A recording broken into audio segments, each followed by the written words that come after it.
Everyone, and welcome to week 3 of our stakeholder engagement course and class. Hope everybody's doing okay out there. I know that it's a really tense time with COVID 19 and everything that's going on. I'm talking Sunday evening, March 15th, around 8 o'clock at night, where I'm at, Atlantic Standard Time. And again, I know it's been tense times, so I wish you all the best and hang in there as we get through this together as a country and as citizens. So, with that being said, I want to talk a little bit about what week 3 looks like for a stakeholder engagement course.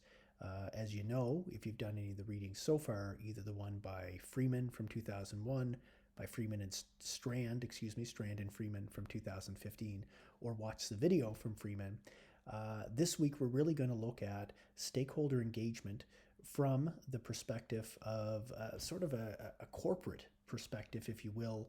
Most of us in the course work in the public service, so this is a bit of a change to say, okay, let's take a look at a corporate perspective or lens on what it means to engage stakeholders. So it's a bit of a different lens than we've talked about so far, but definitely an interesting one. And of course, Freeman talks about the purpose of the organization is to manage stakeholder needs, interests, and viewpoints. As mentioned in the course objectives and the notes for the week, and I'm just reading from another screen here, understanding and interpreting the business focus theory within the context of education is what we're looking at this week. So we're taking this idea of stakeholder theory that comes more from a corporate practice and saying how is it applicable to education. And I think you'll find there's some ways that it is and some ways that it's not. So when we look at the discussion questions this week, it's a matter of saying, okay, how does this apply and how does this help me and understand stakeholder theory as it applies to my context, which in most cases in the class will not be a corporate context. Again, most of us are in the public service, a few of us aren't. So when you look at the DQs for this week, and again, forgive me, I'm just kind of looking between screens.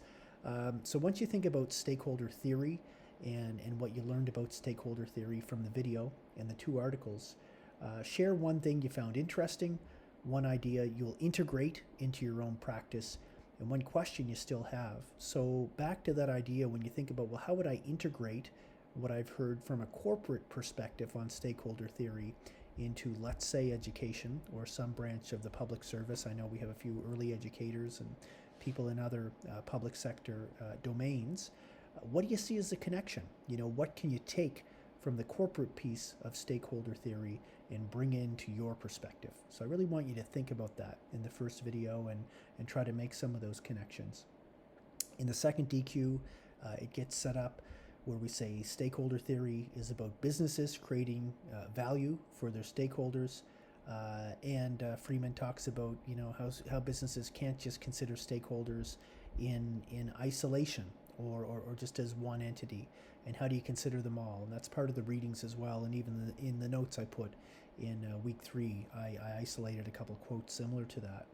So think about and discuss stakeholders in an educational institution and how their interests align.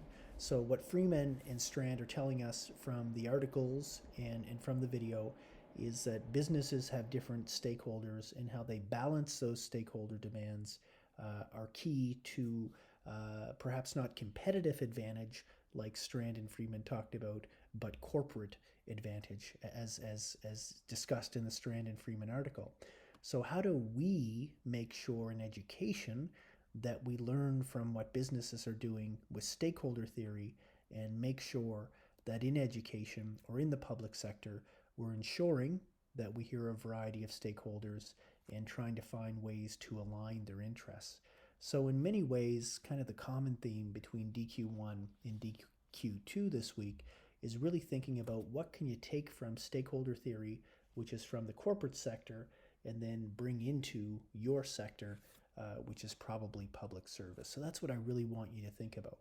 What can we draw out of this and bring to us? So I'm really interested this week, I must say especially, I have done an MBA and certainly focused on stakeholder engagement from a corporate context. So I'm really interested to see how you align stakeholder theory as discussed within the articles in the video and bring it into a public service context. So really look forward to the discussion this week, and you'll see me on the DQs. Thanks, folks. Take care.